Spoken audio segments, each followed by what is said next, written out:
வரலாறு திருவரமங்கை என்னும் வானமாமலை என்று அழைக்கப்படும் நாங்குநேரி வானமாமலை பெருமாள் கோயில் 108 வைணவ திருத்தலங்களில் ஒன்றாகும்.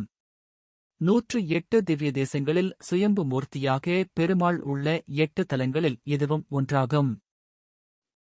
108 திவ்ய தேசங்களுள் சுயம்பு சேத்திரமாக விளங்குவதும் ஸ்ரீவர மங்கைபுரம், தோதாத்திரிபுரம், வானமாமலை, உரோமச சேத்திரம், நாகணேசேரி, வர மங்கள சேத்திரம் என்ற சிறப்பு பெயர்களையும் பெற்றது நாங்குநேரி வானமாமலை பெருமாள் கோவில். கோவில் கருவறையில் ஆதிசேடன் குடையாயிருக்க வானமாமலை பெருமாள் வைகுண்டபதியாக அமர்ந்த திருக்கோலத்தில் இருக்கிறார். அவருக்கு இருபுறமும் ஸ்ரீதேவி, பூதேவி, நீலாதேவி தாயார்கள் காட்சி தருகிறனர். இவர்களுக்கு ஊர்வசியும் திலோத்தமையும் சாமரம் வீசுகின்றனர்.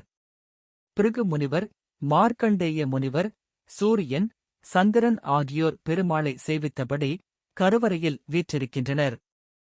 அர்த்த மண்டபத்தில் கருடாழ்வார், விஸ்வக்சேனர் இருக்கிறார். இந்த 13 விக்கிரகங்களும் சுயம்புகள் என்றும் வைகுண்டத்தில் பெருமாள் எப்படி வீற்றிருப்பாரோ அத்தகைய கோலத்திலேயே சுவாமி இங்கு இருப்பதாக நம்பிக்கை உள்ளது. முக்கிய திருவிழாக்கள்: சித்திரை மாதம் பிரம்மோற்சவம், நவராத்திரி, வைகுண்ட ஏகாதசி, திருக்கார்த்திகை, பங்குனி உத்திரம். நேரங்கள்: காலை 7 மணி முதல் 12 மணி வரை மற்றும் மாலை 5 மணி முதல் இரவு 9 மணி வரை.